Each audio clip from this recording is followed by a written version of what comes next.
आ रही है Abu Dhabi में ईरानी ड्रोन का हमला। देखिए, यूएई हो, सऊदी अरब हो, अबू धाबी की सबसे बड़ी रिफाइनरी पर हमला। एक बात साफ दिख रही है और वो कोशिश ये है कि रिफाइनरी फैसिलिटी के एक हिस्से में अगर आग लग गई है उसकी वजह से, तो ईरान ये चाहता है कि जो ऊर्जा के क्षेत्र में वो पूरी तरह से विश्व में एक अस्थिरता लाए, जो ऊर्जा के स्रोत हैं उनको हिट करे, लंबे वक्त तक इस युद्ध को खींचे और पूरे विश्व को आर्थिक रूप से चोट पहुंचाए। क्योंकि आपने सुना ही, जो वहां की सोच है इस वक्त, जमीर अब्बास यही कह रहे थे कि आपने लंबे वक्त तक सिर्फ ईरान को चोट पहुंचाई है, अब ईरान पूरे वर्ल्ड ऑर्डर को बदलने के लिए सबको परेशान करने की स्थिति में पहुंच गया है। और अभय जी, ऐसे में भारत फूक फूक कर एक एक कदम रख रहा है और आप लोग इस बात के पीछे पड़े हुए हैं कि भाई अमेरिका के खिलाफ बोलो। अमेरिका के खिलाफ बोलेंगे, हमारे मतलब कितने नागरिक वहां पर रहते हैं, उनके लिए भी तो खतरा पैदा होगा। मतलब मोदी से विरोध में क्या गलत स्टैंड ले ले भारत? भारतीय जनता पार्टी की सरकार और मोदी भारतवर्ष से बड़े नहीं हैं। भारत की जो स्ट्रेटेजिक ऑटोनॉमी है उस पर आघात किया है मोदी सरकार ने। एक प्रश्न ये भी पूछना चाहिए, बिल्कुल ठीक है, हम युद्ध के खिलाफ खड़े रहे हैं दृढ़ता से और जिसने अन्याय किया है उसके खिलाफ बोले हैं। क्या अमेरिका को यूनाइटेड नेशंस का कोई मैंडेट था इस युद्ध के लिए? तो जवाब है नहीं। क्या अमेरिकी कांग्रेस खुद डिवाइडेड नहीं थी इस युद्ध के लिए? तो जवाब है हाँ। क्या 20% रेटिंग ट्रंप की नहीं रह गई अमेरिका में? मतलब 75-80% लोग युद्ध नहीं चाहते थे। लेकिन क्या हम निष्पक्ष रहे? तो जवाब है नहीं। 36 घंटे पहले युद्ध के प्रधानमंत्री मोदी इजराइल की जमीन पर थे एंड आई कोट, उन्होंने क्या कहा? India stands with Israel firmly with full conviction in this movement and beyond. मतलब वो जानते थे कि युद्ध की कगार पर खड़े हैं और हो सकता है कि वो जानते थे कि युद्ध होने वाला है, तब हमारे 1 करोड़ मैंने आपको पहले भी कहा है अभय जी, मैंने आपको पहले भी कहा है, फिर अभी कह रही हूं टोक कर, अगर आपके पास इस बात का कोई प्रमाण है तो फिर वो जरूर बताइए, वरना जिस तरह का आप आरोप लगा रहे हैं, ये सिर्फ एक पीएम का आरोप नहीं है, ये पूरे देश पर आता है ना कि इंडिया को पता था। तो अब आप ये कह रहे हैं अभय दुबे जी कि ईरान पर अटैक करने से पहले ट्रंप और नेतन्याहू मोदी से पूछते हैं, मोदी को बताते हैं, मोदी से कुछ भी? अरे पूछने का प्रश्न ही नहीं, तो बता के करते हैं, बता के हमला करते हैं। ठीक है अभय जी, बताकर हमला करते हैं। 30 दिन का अभी तक आप लोग कह रहे थे कि ट्रंप कहते हैं तो वो मोदी करते हैं, अब आप कह रहे हैं कि मोदी को बताकर अमेरिका और इजराइल ईरान पर हमला कर रहे हैं, ये कह रहे हैं आप? मैं नहीं कह रहा हूं। अरे आप ही ने बोला ना कि उनको पता जी, था। मैंने स्टेटमेंट पढ़कर सुनाया मोदी जी का। क्या कि मुझे नेतन्याहू ने बताया कि अटैक स्टेटमेंट है उनका 36 घंटे पहले इजराइल में स्टेटमेंट क्या है कि भारत इजराइल के साथ खड़ा है firmly with full conviction in this movement, इस युद्ध के समय में एंड बियॉन्ड दैट। इसका क्या अर्थ हुआ? मैं देश के लोगों से पूछना चाहता हूं, अभी गौरव भाटिया जी कह रहे थे कि हमने रेट नहीं बढ़ने दिए, तो देश के लोगों गौर से सुनिएगा। 4,30,000 करोड़ रुपए अर्जित करते हैं पेट्रोलियम प्रोडक्ट पर कर लगाकर, जीएसटी से लेकर डिविडेंड तक। और कितना इनका सब्सिडी का बर्डन है, जो सब्सिडी ये देते देश की जनता को। अभी कैबिनेट ने सिर्फ 30,000 करोड़ रुपए अप्रूव किए और 2014-15 में जब कांग्रेस की सरकार थी तो 1,60,000 करोड़ रुपए टैक्स के केंद्र के हिस्से के लगते थे और 1,64,000 करोड़ रुपए का उसका सब्सिडी का बर्डन था। मतलब 4,000 करोड़ रुपए हम जेब से दिया करते थे। अब मोदी सरकार के मंत्री ने बताया क्या आज तक कि कितना स्ट्रेटेजिक रिजर्व हमारे पास है? क्या प्रधानमंत्री जी ये पहले से तय नहीं किया जाना था? 3 प्रकार के रिजर्व हमारे पास हैं, एक क्रूड ऑयल का है, एक रिफाइंड का है और एक युद्ध के आपात समय का स्ट्रेटेजिक रिजर्व। तो क्या हमको समय रहते इसकी व्यवस्था नहीं करनी चाहिए थी प्रधानमंत्री जी? केपलर की रिपोर्ट बताती है कि 20 से 25 दिन का रिजर्व है, लेकिन आपके मंत्री क्यों नहीं बोलते हैं? क्योंकि एप्स्टाइन के मुकदमे में फंसे हैं। रशिया से मैं फिर आरोप लगाना चाहता हूं, रशिया से आप कहते हैं आपने 7 लाख बैरल पर डे लेकर आ गए फरवरी 2026 में इंपोर्ट क्रूड का रशिया से, और कितना था पिछले साल? 17 लाख बैरल पर डे। और प्रधानमंत्री को बताया था कि हमला करेंगे ईरान पर, और साथ ही कह रहे कैसी तैयारी है, जबकि भारत एकमात्र देश है जहां पर इस इलाके में पूरा, जहां पर पेट्रोल की कीमत अभी नहीं बढ़ी है, लेकिन इस बात से कोई इनकार नहीं कर सकता कि हमें तैयारी तो रखनी होगी। लेकिन जनरल सिन्हा उनकी बातों पर एक जवाब। अभय जी बोलने सिन्हा बहुत जनरल सिन्हा बहुत देर से वेट कर रहे हैं।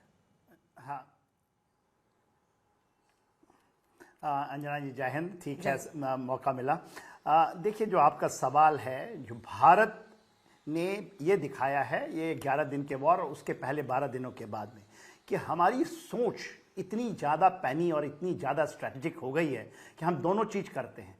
आपने प्रधानमंत्री को देखा होगा, इजराइल गए थे, उन्होंने कहा एक्सिस ऑफ रेजिस्टेंस, हमास का नाम लिया था। वो टेररिज्म की बात है कि हम उसके टोटल अगेंस्ट हैं। Death to America and death to Israel के ऊपर में भी बयान आया है और स्टैंडिंग है कि ये चीज ईरान से हमें मंजूर नहीं है। दो चीजों से हम अमेरिका के साथ खड़े हैं, तो आपने देखा ना टैरिफ तो आपके ऊपर इतनी ज्यादा लग गई, और हम उतने ही दृढ़ निश्चय के साथ खड़े हैं आज भी हम रशिया के साथ।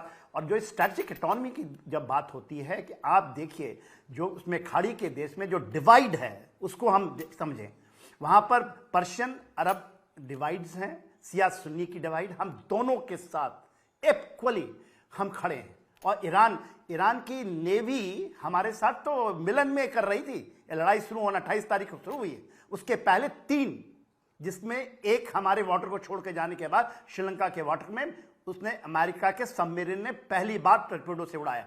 दो उनके एयरक्राफ्ट जो हैं, जो शिप है, अभी भी हमारे इसमें खड़े हैं। तो आप ये बताइए, ये तो चीजें जमीन पे है ना। यदि आप इसकी बातें करें कि हवा में बातें करें, ये होना चाहिए, ठीक है, उनका अपना धर्म है। वो सीधा कह रहे हैं अमेरिका की निंदा करनी चाहिए भारत सरकार को, उसके पास इस आक्रमण के लिए यूएन की तरफ से अप्रूवल नहीं था। पागल। इस पर जनरल सिन्हा आपका रिस्पॉन्स? ये पागलों की तरह बात करना, ये क्यों उनकी धरती में जाके कहते हैं कि इंडिया के डेमोक्रेसी इज अंडर थ्रेट। आपके विपक्ष के लोग जाकर के कहते हैं आपको इंटरवीन करना चाहिए। मैं तो आपने सवाल किया, मैं आपसे सवाल करता हूं, ये हमें तो दिखाई दिया ना। और हमें यदि विपक्ष ये कहे कि जाकर के आप खड़े हो जाओ, हम अंधे हैं क्या? हमारे ऊपर थिंकिंग नहीं है क्या? वी आर लोग, देखिए देश ऐसा नहीं चलता कि देश में केवल जो प्रधानमंत्री या वहां बैठे लोग लेते हैं। आपसे भी, आप भी हैं, आप भी ओपिनियन बनाती हैं, और हम लोग बैठे हुए जो ओपिनियन आप मौका देती हैं हम बताते हैं।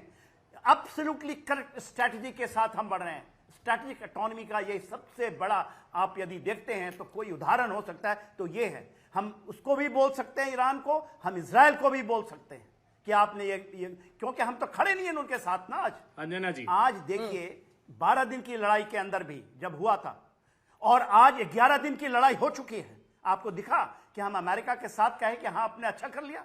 वहां टेररिज्म के मामले में एब्सोल्युटली और खड़े होना, एक्सिस ऑफ रेजिस्टेंस का हर एक बार मुंह तोड़ जवाब मिलना चाहिए कि वहां की धरती से नहीं हो सकता। ईरान के लिए हमारा संदेश ये होगा, death to America, death to Israel, they have to stop. ये नहीं हो सकता। जवाब दीजिए इसका। यही टेररिज्म का अभय जी, फिर मैं तुरंत जाऊंगी गौरव जी के पास। Is absolutely in the correct path. 3 आतंकी संगठन, 3 की उससे भी ज्यादा। अभय जी छोटा सा रिस्पॉन्स, जल्दी से मैं जाना है गौरव जी। देखिए अंजना जी, सॉरी, हाँ बिल्कुल, मैं उस पर नहीं जाऊंगा कि कितने आईसीस और कितने आतंकी संगठन अमेरिका ने बनाया, मैं उस पर बहस में नहीं जाना। स्ट्रेटेजिक ऑटोनॉमी की बात कर रहे थे ये। मैं पूछना चाहता हूं, चलिए एक बात का जवाब देकर जाइए। मैं तो पागल जैसे शब्दों को संबोधित नहीं करता, हमारे जो सेना के पूर्व बड़े अधिकारी रहे हैं। आप कीजिए, आपको शोभा देता है, विरासत में ये सिखाया होगा आपको। रशिया से क्या long term crude oil purchase agreement सरकार करने की हिम्मत करेगी? मैं कहा ये जैसे गल्फ की कंट्री से आपने किया है, जैसे आपने गल्फ की, नहीं, मूल मुद्दे पर आइए, मूल मुद्दे पर आइए। स्ट्रेटेजिक, सुनिए, स्ट्रेटेजिक ऑटोनॉमी का अर्थ क्या होता है? क्या हिम्मत है आपने? उसने कहा, उसने वेवर क्या दिया है कि जो समुद्र में कंटेनर्स में क्रूड ऑयल आ गया है रशिया का, वो ही क्रूड ऑयल भारत खरीदेगा सिर्फ। तो क्या हिम्मत है भारत सरकार में कि लॉन्ग टर्म परचेस एग्रीमेंट बताए? अरे इस टाइम के मुकदमे में घिरी हुई सरकार है। चलिए गौरव जी जल्दी से जवाब दीजिए। अडानी का मुकदमे से घिरी हुई सरकार है, ये क्या मुंह खोलेगी? गौरव जी देखिए, चाहे राहुल गांधी हो, चाहे कांग्रेस पार्टी के प्रवक्ता हो, एक कहावत है अंग्रेजी में, fools rush in where angels fear to tread. खबर आ गई है। एक सेकंड आपको टोक रही हूं। आज ईरान पर सबसे बड़ा हमला होगा, ये पीट हेग्सेथ कह रहे हैं। पीट हेग्सेथ का ये कहना है कि आज ईरान पर सबसे बड़ा हमला होगा, तेल सप्लाई रोकी तो और बड़ा हमला करेंगे। ये सेक्रेटरी ऑफ वॉर है यूनाइटेड स्टेट्स के, रक्षा मंत्री हैं, और इनका ये कहना है कि ईरान की नेवी बर्बाद करना हमारा लक्ष्य है, ईरान की मिसाइलें नष्ट कर देंगे हम, और अगर ईरान ने स्ट्रेट ऑफ हॉर्मुज को बंद किया तो हम आज सबसे बड़ा हमला करेंगे ईरान पर। गौरव जी जल्दी से। धन्यवाद। देखिए किस तरह से भ्रम फैलाया जाता है। सारे करोड़ों दर्शक अब सुन रहे हैं मुझे, मैं कुछ बातें बताना चाहता हूं।